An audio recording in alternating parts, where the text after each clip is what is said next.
by connecting the trail to the communities, you're actually creating a really meaningful way for people to come and get to know those communities better, and you're connecting the businesses and individuals in those communities to the hikers who are coming from afar to come and visit too. So it creates a much more meaningful connection by making a through hike than say just putting a trailhead nearby and saying come visit. Hi, I'm Reet Singh, and this is Adventure Travel with Trip Outside, a podcast where we interview adventurers, local guides, and outdoor industry experts to uncover the best travel spots and human-powered adventures from around the globe. Before we jump in, I have a quick favor to ask you that if you enjoy the show, please leave us a review and subscribe on Apple Podcasts. It would truly mean a lot. Jared, thanks again, man, for joining me today. It was, first of all, just a pleasure to talk to you it seems almost over a month ago now, about Outdoor Project and all the incredible things that you did there and your mentorship and advice for Trip Outside. And learning about what you're up to now would let us to start talking about the Blue Mountains Trail Project. And I'm really excited to have you on to share your story, tell us a little bit about yourself and also what you're doing with this project. Great. Yeah, Reed, I'm super excited to be here today. So thanks for having me on the show. Yeah, man. So you're in Portland enjoying the first summer weather. Tell us a bit about being in Oregon and how you got involved with the Blue Mountain Project. And then maybe we'll dig into what the project is a little bit more. Yeah, that'd be great. I've been involved. Well, I guess let me start from the beginning. The Blue Mountains Trail Project actually started many, many years ago. It was the Blue Mountains Heritage Trail. And the idea from a number of really visionary people in Northeastern Oregon was, can we create a route that kind of mimics a European style bed and breakfast, hut to hut hiking experience that circumnavigates the Blue Mountains. The Blue Mountains are in Northeastern Oregon. They actually bleed into Southeastern Washington and Western Idaho as well. It's a mountain range that is really mostly misunderstood. Most people don't even know where it is if you ask them where it was on a map. The Wallowas are probably their most well-known peaks in the region. The goal was to create a way to bring more people out to visit the area. So the original founders behind this trail concept built this 800-mile loop. And then their effort, they got some publicity on it, and then their effort really kind of languished. And I was bummed because that's where I heard about it. I saw this newspaper article, big time hiker. My family has connections to Northeastern Oregon and was really excited for this route in the backyard of where we live, or my parents live part of the year, only to find that it never really came to fruition. So fast forward 8 years, and Greater Hills Canyon Council, who I work for now, had inherited the work on this trail, and they were looking for someone to help them rekindle the effort. And they asked me, and I just jumped at the idea and looked at the original route and started to think about new ways that we could route it together, that rather than following this idea for a hut to hut or bed and breakfast connected hike, which had major issues because of the challenges trying to get through an area that is mostly public lands, some private land boundaries, the fact that most of these bed and breakfasts just didn't exist along the route. I brought a new vision trying to think about how we could look at it from a through hiking perspective and actually connect the trail to the communities that exist and serve recreation so well in Northeastern Oregon. And from there, just kind of dove into the maps and started to build the route. That's incredible. It seems like it was going on for a few decades, right? The original 870-mile loop. And was it Dick, Greg, and Mike, the folks that were leading the effort? Yeah, there's actually Lauren Hughes was the name of the original founder for the trail. And okay. He was joined by someone named Dick Hensey, and both Lauren and Dick have passed away. They were then joined by Greg Dyson, who was an executive director in the past of Hells Canyon Preservation Council, which it's a little clunky, which is actually Greater Hells Canyon Council today. We changed our name a few years back.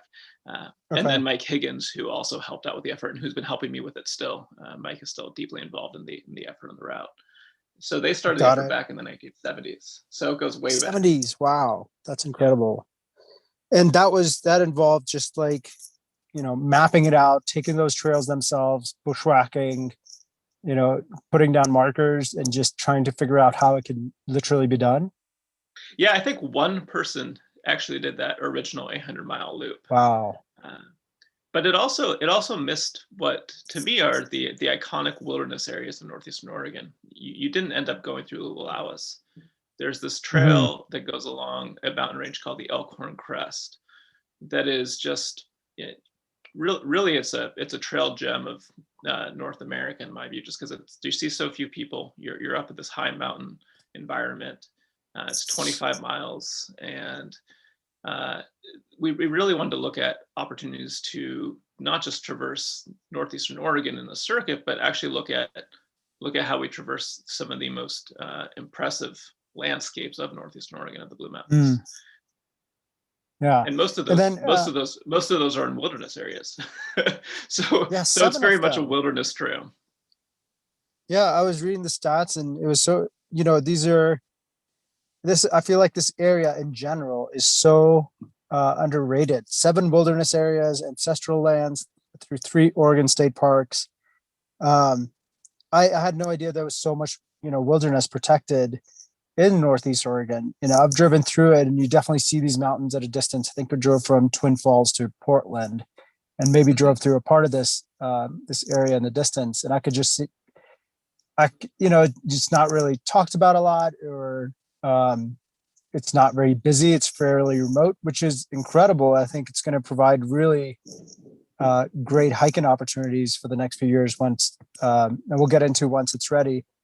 But the idea that you just talked about, the Elkhorn Crest, it's being remote in an area on a mountain is the feeling that we're all looking for. So if you're, even if you're climbing the most incredible, beautiful peak, and there's 1,000 people next to you or taking selfies, it changes the way you experience even the most beautiful mountains. And I think what this area will enable is, a circuit that not a lot of people know about yet. And being able to find yourself in the wilderness, in the mountains, hopefully by yourself. So what was the timing again that when you got involved through the Hells Canyon, and what were you doing before the Greater Hells Canyon Council? Yeah, that's a great question. I got involved, I'm trying to think exactly when. I guess I really started working on the trail about this time last year. So we made some huge progress in a year with rerouting it, and then actually getting 4 through hikers out to help us ground truth the route along with other people on the trail. And that was really possible. Before that, I founded and ran a company called Outdoor Project that you're familiar with. You mentioned earlier. Huge. A lot of people are adventure guidebook. Massive. Yeah.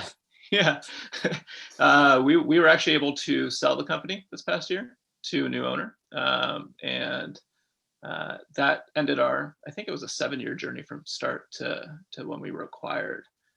We built up a compendium of over 8,000 human-powered adventures, guidebook style, beautiful photography, incredible group of contributors, people who were serving as our guidebook authors for the trail and also taking beautiful photos. And really, one of the main impetuses of the Outdoor Project was to get people to explore new places outdoors, help expose the fact that everywhere has amazing opportunities for outdoor adventure. And then also connect people with conservation groups and with environmental education efforts and other efforts that really look to connect people more deeply to the places they're exploring, to fall in love with it and then do more. So to many respects, moving from there into working with a conservation organization, Greater Hells Canyon Council in Northeastern Oregon, and working on this Blue Mountains Trail project was kind of a natural jumping off point, but one that was much more focused on a specific area rather than this global focus on outdoor adventure. So yeah, you went think global, act local in a perfect example.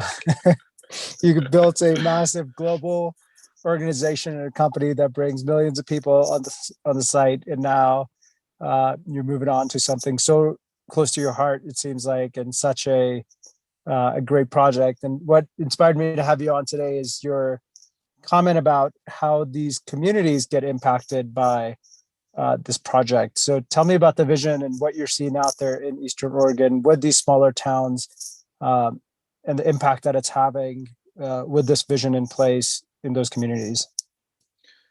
Yeah, I think it's important to understand Northeastern Oregon. It's a huge land area with very little population. So Oregon's already your least populated state on the West Coast, and Northeastern Oregon has 3% of the population of the state. So you're talking about very rural, small communities, some larger than others. But those communities also have not traditionally been thought of as outdoor recreation destinations. And there's some exception to this. I think there's been a lot of focus recently on the Wallowas in Northeastern Oregon. There are some Mhm. very popular trailheads in Northeastern Oregon, but also a strong feeling that a lot of people who visit it really come stay at a state park or stay at a campground, go for a hike, but don't spend a lot of time investing and getting to know the communities out there as well. And Sure. so, rightfully so, there's communities that kind of feel like the outdoor recreation boom that we've seen had left them behind.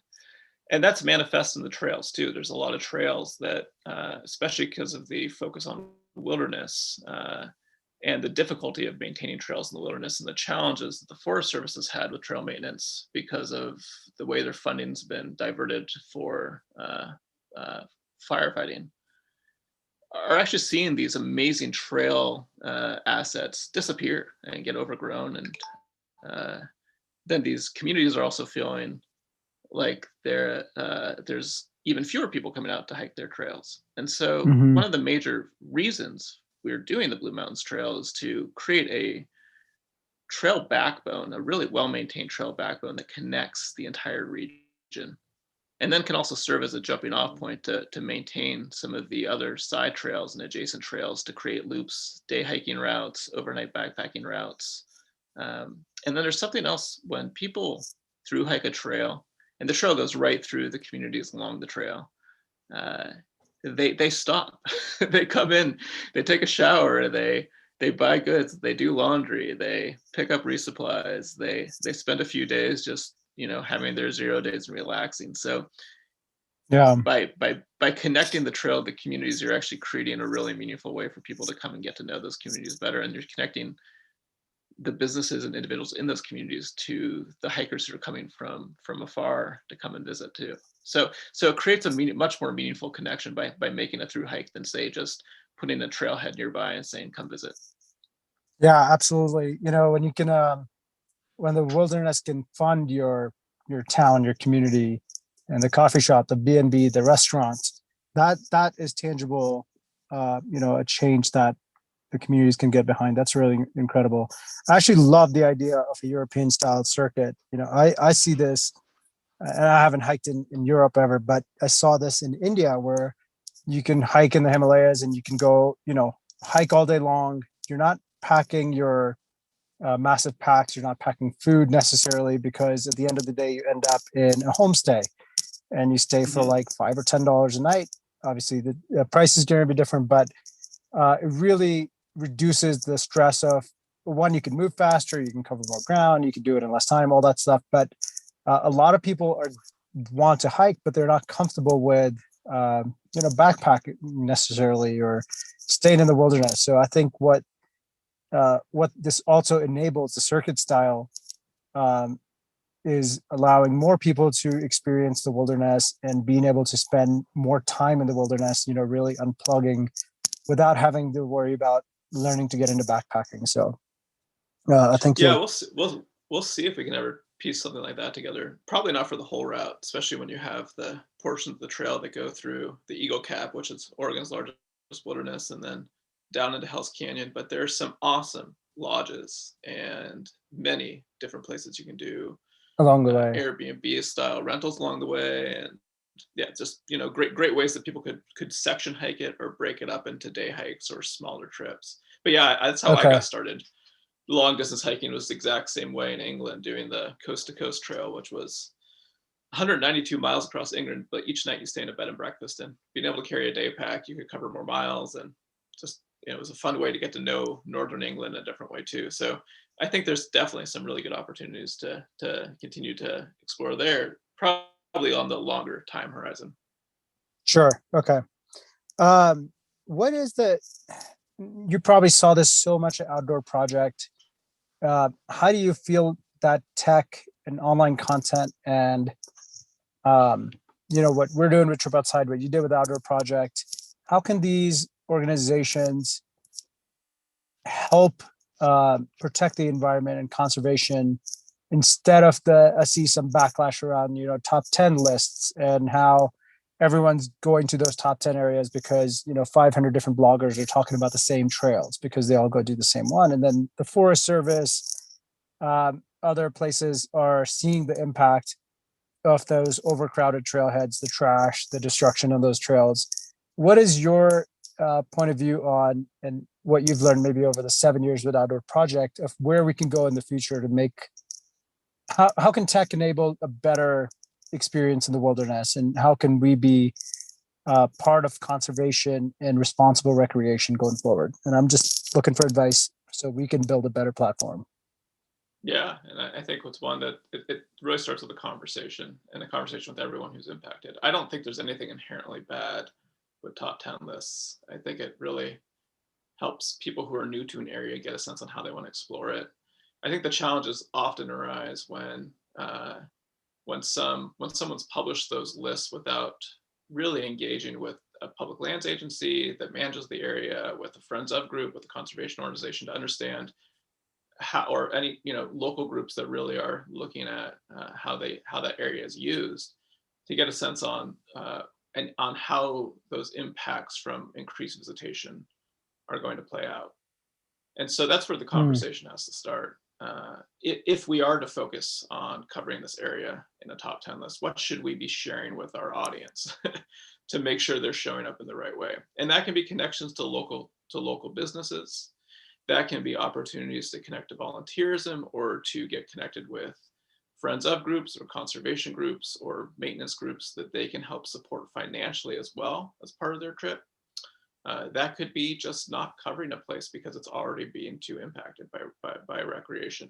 And I think that's where you see that breakdown happen, because at times it becomes a follow the leader, right? You've seen this area covered in 5 other lists, so you want to cover it too. Yeah. Or you visit without asking a question. You visit with this mindset that this area has always been this way, and it's here for you to enjoy and get your snapshot and move on. And so I think from a publishing standpoint, it's really, really imperative and hard to do, unfortunately, to spend that extra time connecting your audience to the people who are there already on the ground, and thinking about it with that critical lens. Okay. Yeah, I think that's a great point. Just taking the local expertise, reaching out proactively before just publishing it, and seeing, hey, this is what I'm going to do. What are some things that are missing, or what needs to be included? Are you seeing any impacts? Because sitting somewhere, hundreds of miles away, it might be something as small as like, hey, these are great places, but if you just split this by 2 weeks, don't come during spring break, or maybe come during winter, and it's so much more enjoyable because you get to see it in a different light. Even just including a couple of those points or recommendations may make a significant impact in the way the trail can be enjoyed. And then cool. Just really highlighting the connecting to local business groups, local Friends of groups, local conservation organizations. I want people not just to go outside and have an amazing time. I want them to fall in love with the place, but then also figure out how they can become part of that place's story for the future. And that's where I think we can do so much more in the publishing realm, to not just highlight a pretty picture of a place, but also highlight the work that went on behind the scenes to make it the way it is. Right. And, as I dig into it more and more, all the wilderness areas, I interviewed an outfitter from the Boundary Waters, and then, picked up a book about the Boundary Waters, and learning about all the fights the conservationists had to do in 50s, 60s, 70s to keep mining out and then keep airplanes out. Now we take it for granted that the wilderness is the way it is, but even now there's fights going on. So there's a lot of people that have put in a lot of hard work, spent their entire lives fighting for these wild places to protect them. And, if we could go there and appreciate it, but take a little bit of the time to think about the people that came before us and what are some of the organizations today doing some of that work and either donating, volunteering, or just becoming aware of the issues and taking it back. I think that's a huge impact that every single person can make, because the wilderness, it's free to enjoy. You show up at a trailhead, you do the hike, you leave, and you spend all day hiking. It doesn't cost you a whole lot, but the cost is mostly on the work done by the volunteers. So anything we can all do to support these efforts is incredible. And I know the states and the local governments do fund these initiatives, but every little bit matters. So about the Blue Mountains Trail, where are you with the project? When can people start to come out and start doing the circuit? Talk to us about like planning it, times a year. What do you envision is going, the route is going to be when it's finished, what town you started and finish and all that. Oh, great. Yeah. The logistics, the hike, it's 530 miles. The highest, the hardest elevation days are the first day and the last day on the trail, regardless of which side you start from. So you start in Joseph, or Wallowa Lake State Park, right outside of Joseph, Oregon, in the northeast corner of the state. And you end in John Day as you come off the Strawberry Crest. So the Blue Mountains, the way I like to think of them is, in the Idaho side you have the Seven Devils, and across the way you have the Wallowas, and in between those two is Hell's Canyon, the deepest gorge in North America. Just amazing landscape. From there, as you continue to move southwest, you reach the Elkhorn Range, then the Greenhorns, and then the Strawberry Range. And the Blue Mountain ecoregion actually continues on further west from there, but the trail kind of with the 530 miles is kind of a good natural distance for it, because the weather window is about 2.5 months total. You can't really get up into the, I guess you could push it to 3. You can't really get up into the high points until the middle of June, middle July, without having to deal with some serious snow travel. And since the trail kind of starts up at the elevations, if you're going to do either end, you're kind of starting pretty high up in the mountains. And then when you go down to the Snake River and Hell's Canyon, that pulls you down into some pretty hot conditions as you move south. As you move down the canyon in the summertime, and get over 100 degrees down there pretty regularly. Wow. So you do have some definite weather exposure and conditions exposure along the way. The nice thing about the Blues is it's largely basalt and kind of acts like a sponge, and there's actually a lot more water than you'd expect in a pretty dry corner of the state. Okay. So you don't really have long water hauls. The trail goes through the community of Troy, which is a small community, kind of a rafting start point or end point for the Grand Ronde River. It goes through La Grande, which is one of the larger cities in northeastern Oregon. It's where we're headquartered. And it goes by a little place called Anthony Lakes Mountain Resort, which is more known as a winter ski resort, but has great campgrounds in the summertime and mountain biking routes, trails up there too. The small town of Sumter, which is a gold town traditionally, it kind of has a lot of gold history in it too, gold mining history. Cool place. It goes through a little place called Austin Junction along the way too. And then there's just, smaller kind of like communities like Tollgate along the way also, that are more of kind of vacation home communities that are in the forest. Really cool spots up there though. So it's lots of small towns. Yeah, it's gonna take about. Takes if you're a really really fast hiker, it'll take about 30 days to do the route. I expect most people will take about 45 days to do the whole thing. So it's like I said, a narrow weather window to do the whole trail. So you can start in middle of July, and by the middle of October, probably expect that snows are going to be coming back, and the conditions are going to get pretty variable, and deal with some inclement weather along the way. That was very helpful. Thank you. The timing, the temperature change is so interesting that you're going to be, as high as like 9,500 feet, and then down to the Hell's Canyon area. Is this the same Hell's Canyon River that does a ton of rafting and really popular for like big rafting trips? Yeah, exactly. Okay. Our organization started because there was going to be an effort to dam the Snake River through Hell's Canyon. And this is years ago, over 50 years ago, fought back against efforts to dam it. And that actually led to the creation of the Hell's Canyon National Recreation Area, which protected the Snake River, it kept it a free-flowing Snake River through Hell's Canyon. So it's a pretty popular rafting destination, again, earlier in the season for the most part, more springtime. And yeah, just a really, really amazing eco-region. You think about that, you have, snows until late July up on the high points and 100-degree weather down at the river foot Right. at the same time. So yeah, within the same like geographical corner of the state, which is insane. yeah, within 5 miles or fewer from point to point. So what is the time frame when you expect? Is it ready this summer? Can people start coming out, and where can they find information?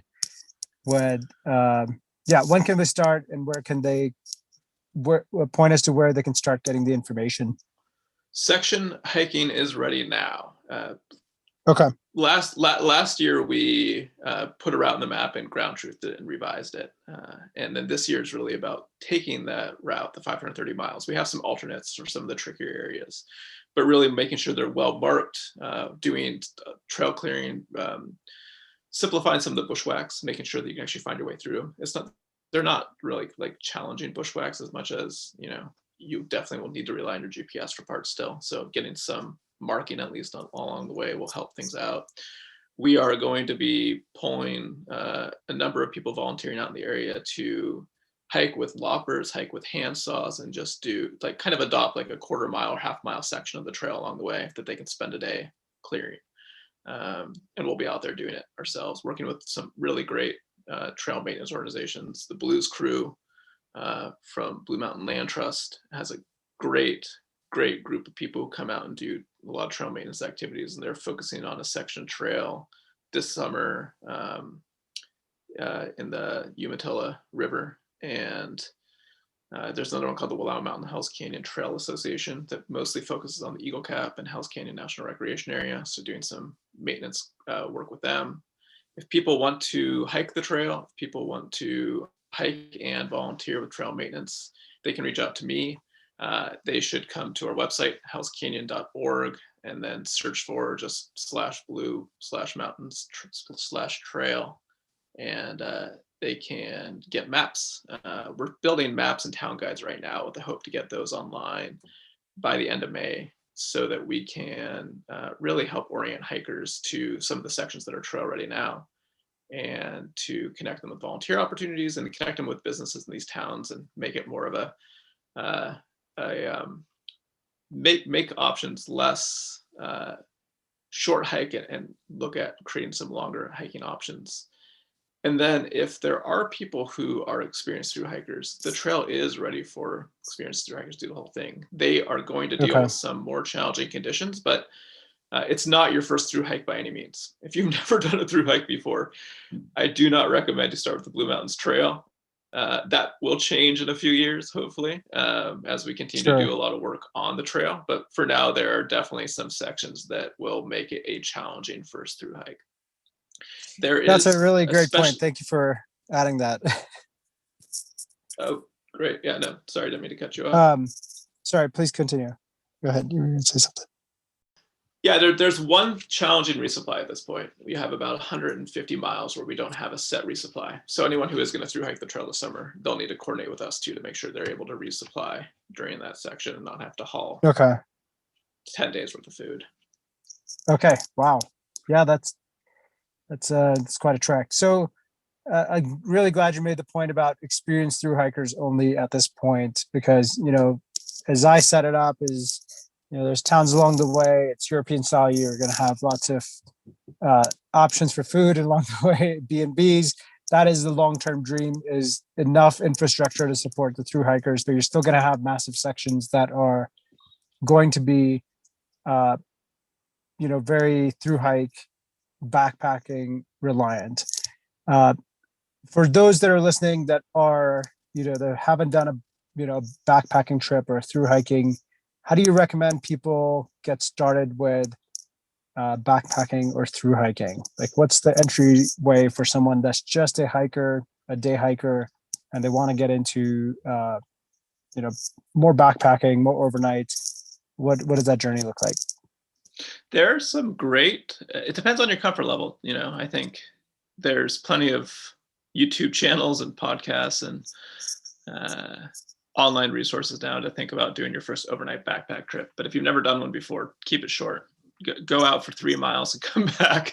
Make sure you know your gear, and make sure if you're really having a struggle, you can get back to your car if you need to and camp at a trailhead. Through hiking, I also recommend people should start with a section hike. Pick a 3 or 4 day trip, point to point or a loop, and go and see what it feels like to do many days out. Prepare for inclement weather, get your systems in place. First time I backpacked through a rainstorm, I was not prepared for it. It sucked. So think about the weight of your gear, or even go out with an organized outfitter, who was going to help you kind of figure out your systems along the way and see what they do. There are so many great lightweight backpacking companies now that make such awesome gear that you don't have to haul around a 60-pound pack to go for a backpacking trip anymore.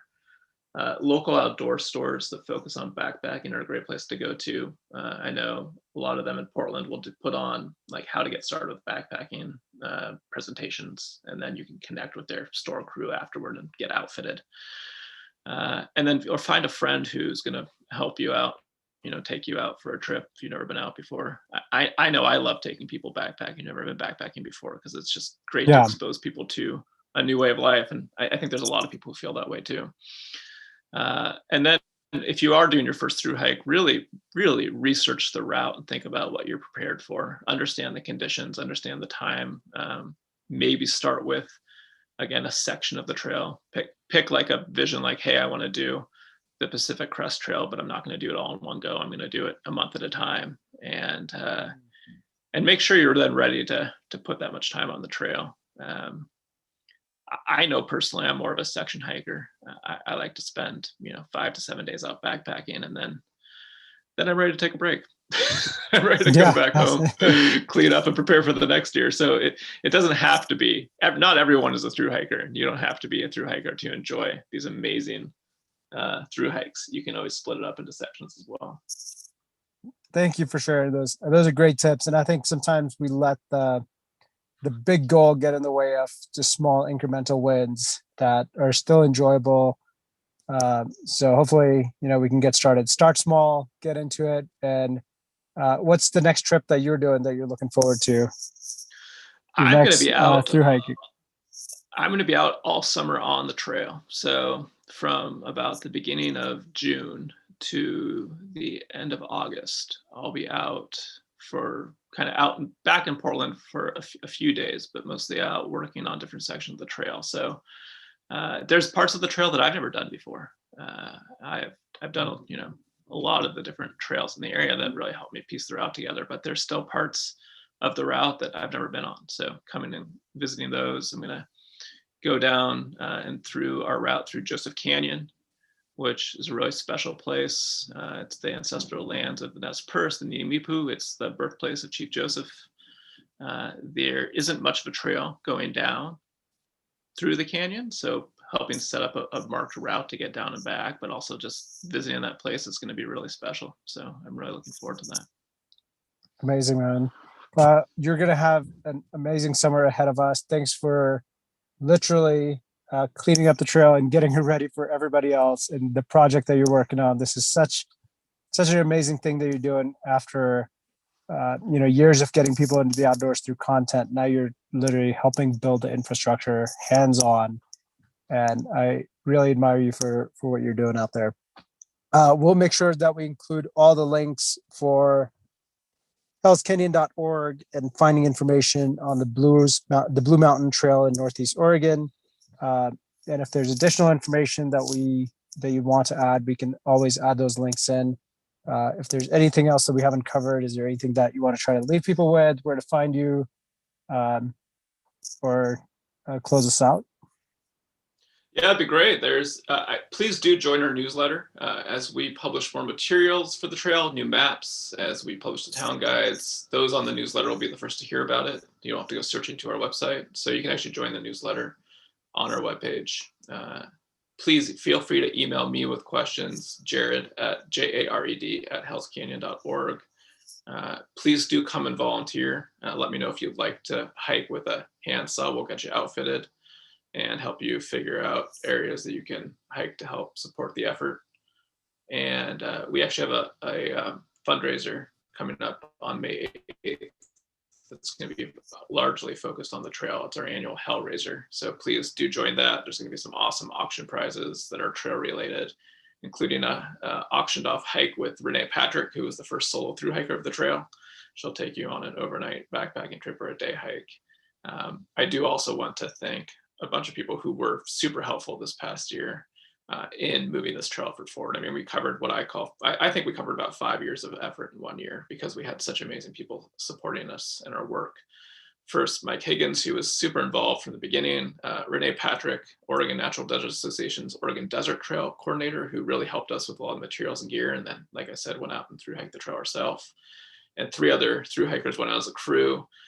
Whitney LaRufa from Six Moon Designs, lightweight backpacking company with great gear, and then his friends, Mike Unger and Naomi Hudetz.